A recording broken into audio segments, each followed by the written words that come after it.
Uh-oh. Here comes trouble. Straight from Twin Town Sports Central. You know what? All right, I'm going to do it. I'm dancing. Feel the flow. I am actively dancing. Oh, yeah. Okay. Back to normal. What's up, everybody? It's Eric Rover here, Daily News Sports Editor, and you got the Grovcast. Big week this week. Of course, another Wahpeton showdown on Thursday. Wahpeton baseball. Two teams at very different points of not only the season, but where they are in the long-term prospects. Of course, Breck baseball, very young, very inexperienced. It's been a lot of bumps this season for them, and probably a year away from any serious playoff expectation. So they'll be the underdog in this matchup, but looking more at the Huskies, they're senior loaded, talented, and it's been one of those things that we've been talking about on the podcast all year long, where you don't know what kind of game you're going to get out of them. They're great one night, struggling, dropping baseballs the next. And with the conference season really coming to a close soon, and the Huskies still in the middle of the pack, you got to look at them as a real dark horse for the upcoming EDC tournament. And I guess that's going to play to an advantage because the conference really is wide open, and anyone can beat anyone. Coach Wade Gilbertson has said as much this season, and he's certainly right. So, yeah, looking forward to that. And I wanted to talk about the NDSCS softball team, who saw its season come to a close this weekend, last weekend, I should say, at the Region 13 Championship, falling in the title game. Got all the way to the title game, but just fell a little short there.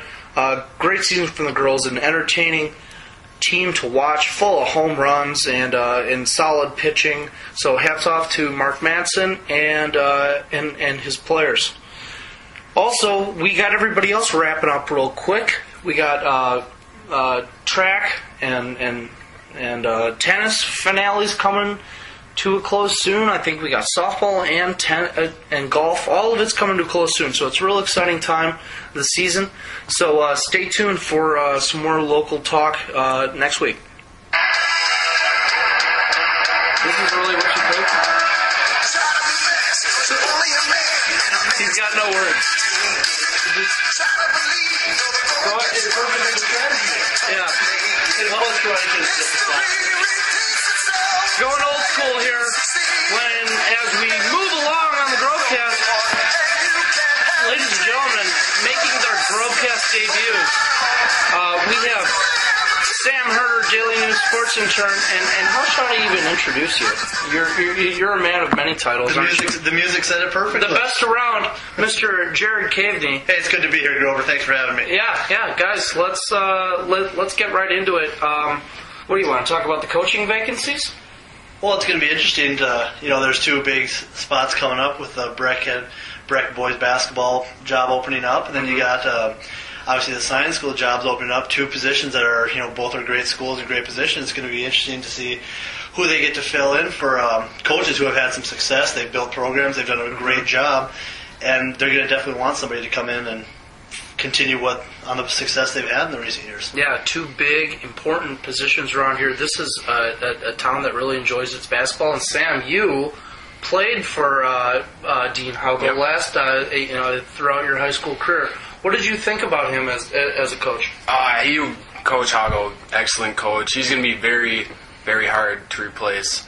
And I think when he got here, Breckenridge wasn't much of a basketball town, and then he got the program turned around, and after a few years, he made playoff runs, and guys like Turfair and all that. And he can produce good basketball players out of any kind of talent. So it's gonna be hard to replace. Do you think that the search will?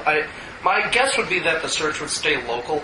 for the Breck coach and kind of more of a regional for science, because I mean science did grab Schumacher all the way down from Texas. Yeah, and Schumacher with the science school job actually had a connection to science school back in the late 90s when the former coach Jeremy Cox got Schumacher called and I didn't even know that.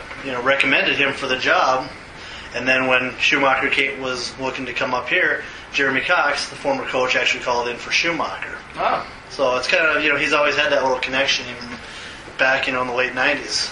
But he's had some great success, brought great players in, and recognized their fair over in Breckenridge. Yeah. He's had some good Wahpeton players, and both are going to be tough to replace. And like what Sam said, it's kind of growing up. You always thought of Breckenridge, it's a football town, and they kind of owned the fall, and then Wahpeton would kind of get the majority of the basketball. Yeah, they'd get the majority of the basketball time, and Coach Howard has done a great job with bringing a little more excitement to the winter sports over there. Yeah, he definitely brought a lot of passion. I wrote a column about Schumacher's departure last week. I don't know. Did you guys get a chance to see it? I saw that. Yeah. Did you see it? Yeah. What did you think about it? I thought you made good points on how Wednesday nights when I was still at Breckenridge High School. Because you would go to games. Yeah, I went to the games, and it was, the student section, if there was one, it was mostly just Wahpeton and Breckenridge high schoolers, middle schoolers, not a whole lot of science school kids around watching. So now, Jared, you played at science. How come the students don't go out and support the team more?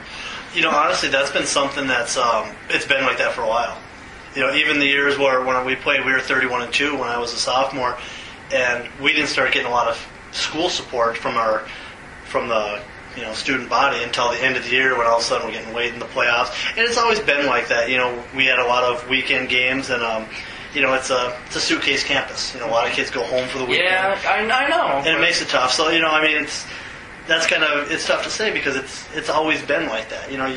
The fan base from the school hasn't always been that great. It's been more local alumni boosters. Is it just like the school spirit isn't there? Is that what it is? I don't know. When I was assistant coach here, me and the head coach at the time, Craig Irwin, we sat and talked about that. We wanted to build some things, and with a junior college, you kind of you're only here for 2 years, so a lot of people just view it as a temporary stop, and I'm not going to get too involved, and I'm out of here. Mm-hmm. So you really have to go out of your way to have those. Things where you get the people on campus. A couple years ago they had the bookstore doing skits, or not skits, but contests at halftime where they're shooting half-court shots. Different things like that are going to involve the student body. That's what they want to see because, as opposed to a 4-year school, you're not getting the opportunity to know these kids and you're supporting your friends. Yeah. You're kind of just here for 2 years and then you're 2 years is, there's a huge difference between 2 years and 4 years. There really is. Yeah. Oh, absolutely. Some of these guys, in junior college you're recruited and, sometimes it's, late August you get here and you're gone in the summer, as opposed to 4-year where you want to stay around with your friends and get to know your team. But at a 4-year, you've got those guys around. At a 2-year, half your team departs every year. Mm-hmm. So it's kind of like, who are my friends around?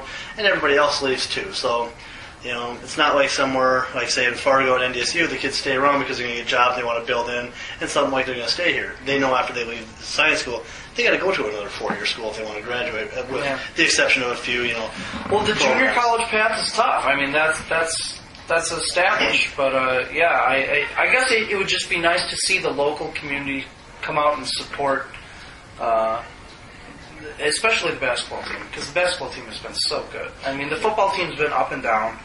Normally about a 500 team. I guess I can understand the lack of support a little more there, but when you're winning your conference and in your region almost every year, it's time to get out and support the team, I think. And one of the things about this community, and I think Sam will agree with me, is the community supports the high schools. They support the high schools very well, but they also support their local athletes. Mm-hmm. If you pay attention to the game the last couple of years, and this is not a knock on any of the other players, but there was a lot of people that were there to support the local kids of T.J. Klein and Joe Tefera. Yeah, Tefera got a lot of attention. Mm-hmm. Yeah. And the thing is, like you mentioned, it's kind of it's a tough situation because if you want to continue to be on the national level and win the conference and win the region year in, year out, you have to go out of our area because there's just not the talent to win. There's not 6'5" guys everywhere. Tefera is... Yeah. How tall are you? 5'10" and a half. Yeah, be taller, man. Yeah, See? Point guard, right here. You're not gonna find it, and you got to find local talent that's going to win on that level every year is not going to happen. So it's like, do you want to win nationally or do you want your local kids? Because it's you're not down in the cities. You just can't have both. Yeah. Well, that's an interesting point. Well, let's move on. I'm sandwiched in between a couple of obnoxious Vikings fans here who are happy because it looks like you guys are going to get a new stadium after all. So how are you feeling about it? I'm incredibly happy. I kind of knew all along that the stadium bill would eventually get passed because there's no way Vikings fans would allow it. There's a lot of ways by not allowing the stadium to happen, and it took 11th hour deals to make it happen. So it almost was LA Vikings, wherever they would go. Yeah, and it probably would have been LA, and it's definitely a positive to see it because see the stadium come in because you start to wonder about who you would cheer for, and can't imagine cheering for the Packers. No, just like you can't imagine cheering for the Vikings. That's a tough switch. You know what, you guys, if you want to jump on the bandwagon, go ahead. I'll buy you your first jersey.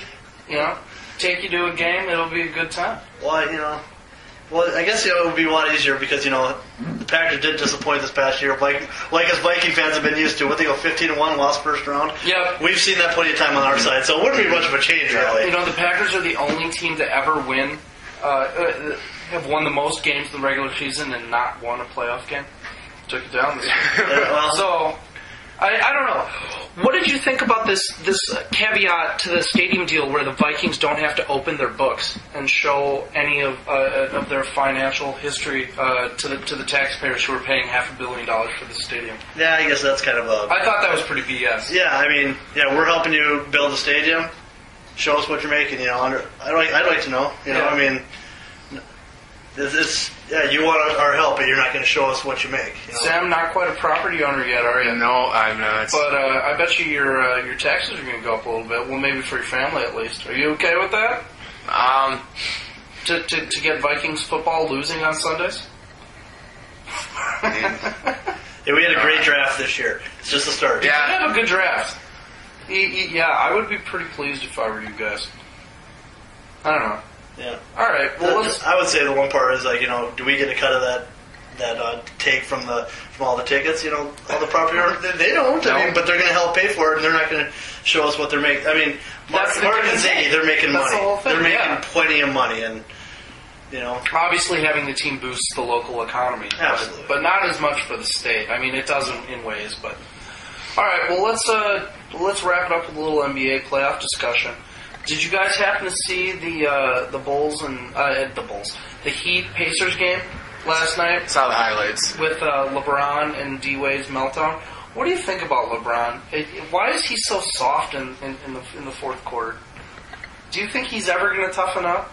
He's got to be the most talented player in the whole world, and he doesn't want the ball in the last 30 seconds. What is that? Physically, the guy is a specimen. Yeah. He's 6'8", 250, and he's faster than most receivers and D-backs in the NFL. Mm-hmm. And he gets down the floor so fast, and on top of that, he's absolutely built like a rock. Mm-hmm. No one's going to go to the hole, or stop him. No one's stronger than him. Yeah, he's going to get to the hole on anybody. But I think it's starting to get into his head about how poorly he has shot in free throws. And those are tough pressure free throws. A lot of people are going to miss them, but when this is what you got to do. But not when you're the NBA MVP. Yeah. Sam, what do you think? I think for LeBron, it's psychological. Because when you miss, were they down by one when you missed those two free throws? I think it was one or two. Yeah. And, SportsCenter, ESPN, they've all been knocking on LeBron. How he's, can't finish games. And he had it in his head while he was shooting those free throws. I think he was thinking about the free throws too hard. Yeah. And, he missed, he bricked those two pretty good, too. So... Mm-hmm. Yeah, I don't know. Why isn't D-Wade and not even D-Wade has taken the last shot. It was Chalmers taking the last shot. I couldn't believe that. I guess with all that said, the playoffs look really up in the air right now. The West seems to be coming down between Oklahoma City and San Antonio. It looks like they're going to meet in the Western Conference Championship. But who do you like in the East right now? Miami, the way they can lock up on defense, that's just... They do play tough defense, and that's why they'll still win some games, I think. And I think Chicago, with obviously losing Rose and Joakim Noah, definitely hurt them, so they're obviously out now. But I would think that maybe the Heat you got to favor, with their big three. Although, what happens the other night, Chris Bosh goes down, and all of a sudden the big three are now down to 2 without a presence inside. They got nothing. And now they don't inside. have to go down and help out one-on-one when Bosh can take his man. Yep. I know you like the Celtics. I do. What do you think? Do they got one last run in them? I'm not sure how much longer their legs can go, but... Well, they handled Philadelphia tonight. Yeah. And this shortened season could be that little extra kick that they would have needed. Do you think that's why the Spurs are so good? We've talked about that on past podcasts, that the reason that the Spurs have been so efficient is the shortened season. That definitely helps because, obviously they're getting up there in age. Tim Duncan, Manu Ginobili, they're getting up there in age. But I think their biggest weapon is not only their defense and how hard they play, but how smart they are. Mm-hmm. They have such a high basketball IQ that if you make such a little mistake, there's no reason for Manu Ginobili to be blowing past these guys night in, night out. The guys are 10 years younger than him. Mm-hmm. But he recognizes their weakness on defense and exploits them, and I think that's what makes them so dangerous. Yeah, they're cerebral. I agree with you completely. All right, so with all that said, if you had to project an NBA champion right now, who would it be?